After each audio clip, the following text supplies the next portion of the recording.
to another episode of WWE Slam 16.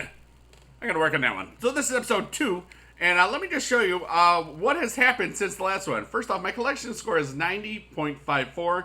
That's basically the top 10% of all people, and not spent anything. And I have 51,000 credits because you get 25,000 a day, and that's cool. So anyways, there's some rewards that we're going to be working on. Here's the stats that I have. For black base, all right, blacks are the hardest. Black rarity is the hardest, highest rarity there is, and I have 4 of them already. That's pretty cool, and you'll see how rare those things actually are in just a moment. 44 oranges, which is really kind of cool. 67 teals, 96 greens, and 133 commons, basically white base parallel. So, and then we have some trades, 20 pending trades. But first off, I'm going to show you my cards, and let's just show you how rare some of these things are. First off, I have every single one of the week 1 inserts. I did, except I'm missing Finn Balor because I had a really great trade that I couldn't refuse, which I'll show you in a moment. I have some sold out cards. I had some really cool other Finn Balor aerialist inserts and stuff. But here's the 4 guys I have. I have the Big E, Diamond Dallas Page, Dolph Ziggler, and Scott Hall. Now, here's how rare they are.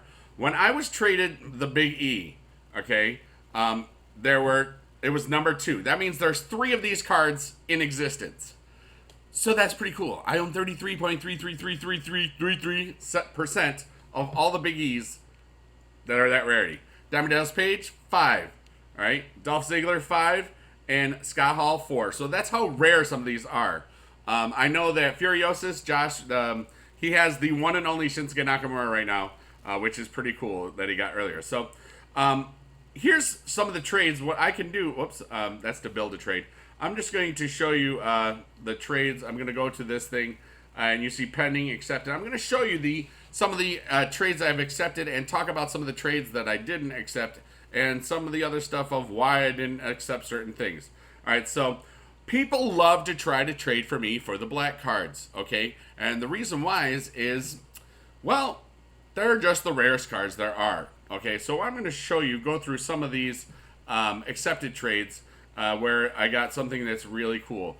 Now, I accepted this trade from Domi because I got a orange is the second highest rare, Jason Jordan. There's only 72, and I had 2 of these charisma cards, and it doesn't show how many there are yet, but there's probably about 1,000 of those. So I feel that I got a better trade here. I was doing a long stream and that sort of stuff. Like in this one, I gave up a Sin Cara, okay, for a Scott Hall and a bunch of other stuffs. So I felt like that was a really cool thing. So the trades always come to me, and some people ask me, hey, bigedude, how do you get so good at trading? And it's like, well, I never make an emotional connection to a card, okay? Like, for example, this one. And I think of relative supply and demand. Like, a lot of these cards that we have in here, wait till I get to one. Like here, this card right here, Week 1 Randy Savage. It's an awesome card, right? It looks really cool. Here's the problem with it, because it was one of the cards that in the Week 1 exclusives that was given away. So there's 28,000. All right, now in this one, there's 25,000 sets. Now there's a few more days that we're going, and Becky Lynch was the 3rd one. That was the one that came out today, and you can see there's 20,000 of them. So the best way to get some of these good cards is trade some of these things that are really, really easy to get. These chase insert cards, because other people will think they're cool and they're still going to need to collect their set. This is one of the ones I had to give up. Okay, so it was basically giving up 1 card. Okay, that's why I don't have the Finn Balor. This is a trade I couldn't refuse. So I got the Becky Lynch, Seth Rollins, Charlotte, who was really great. So I got 5 of those, and then I got another orange in return, and then 2 teals.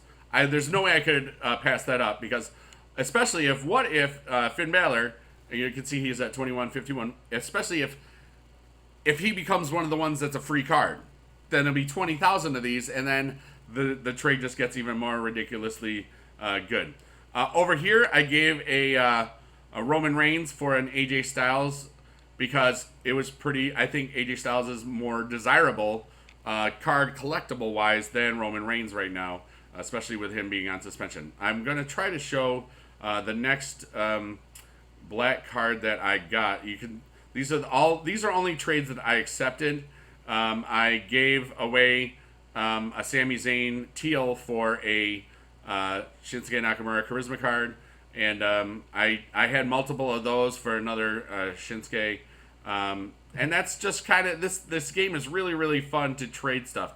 I got rid of a couple of these for a Nikki Bella, who in my opinion would be one of the most sought after orange cards there is. So it's thinking about trades that involve cards that are popular roster people that would help out. So in this one, I got an AJ and another orange for 5 teals and green. So that was another good trade. I'm trying to find the one where I got. Oh, this is the one. K Brindley 80. He got my Dean Ambrose. I'm supposed to tell JB that, I think, but because I gave up this because I knew I needed to get something good for it. All right, so there's 78 of these. So I got Jack Swagger teal, and I got the Black Diamond Dallas Page, which there's only 5 of. Yes, he's not a current roster person, but I think this trade is one of those ones where it works either like both ways. It's a positive trade right now, and like long term, it's I'll be able to bargain a lot more with black cards than with orange cards. Okay, but that's just one of those things. But anyways, let's go to take a look at our current trades, and we'll see what happens. All right, so here we go. Oh wait, that's not it. I should have just stayed right there. 21 pending trades. Will we make any wheeling and dealing? Let's find out right here, right now. All right, so one of the criticisms I do have of this app is that sometimes it takes a lot of things to trade. All right, so Vitalis UFC. I'm just going to go through this with my whatever. We have 2 cards that are really easy to get. Then we have 2 of those. See what I mean by like, remember what I traded to get this one? Okay, I could get 2 extra ones and some of this and stuff. I'm going to decline this because I know I can probably get a better deal for that Nikki Bella. You know what? I screw them all up all the time anyways. But that's a really decent trade. All right, now over here, anything where it's a week 1 insert, I'm kind of trying to hold on to, especially if I only have 2 or 1. Dave Dogg's an awesome guy. He's a streamer on Kamcord, if you didn't know who he is, and that sort of stuff. And remember, if you're looking to add me as a friend on this, it's Big E, then DD, because I'm an idiot, and then Ood.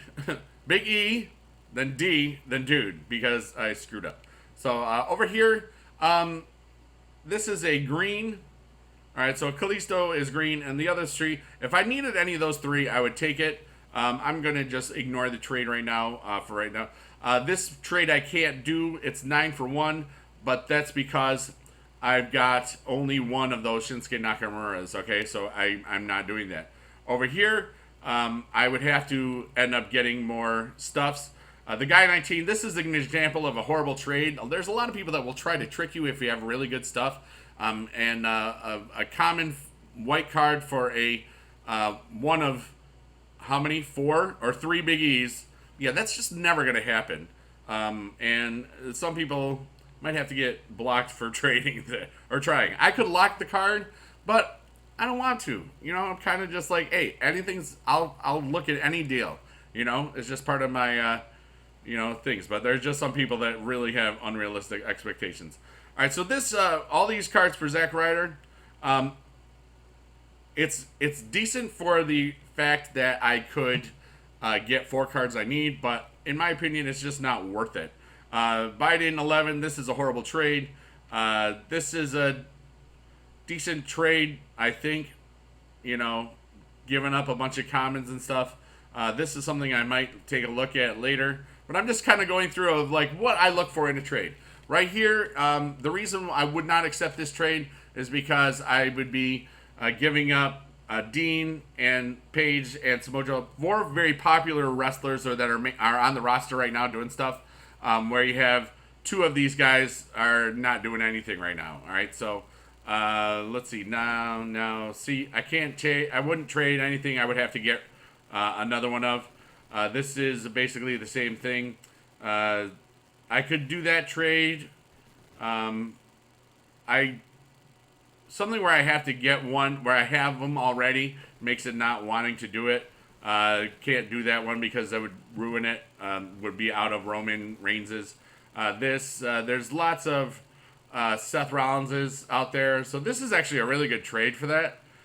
So I'm going to actually accept this one because those 2 are better than that card. I mean, that card is basically as common as the day is long. Evan Lanier is this is a decent trade because you have a very good, well-known wrestler in Brock Lesnar, but I know I can get a better deal for the Nikki Bella because I've already gotten a better deal for the Nikki Bella. Down here, this is a great example of a good trade that works for me. You have a Teal Bull Dallas. Well, actually, maybe it's not as good as I thought.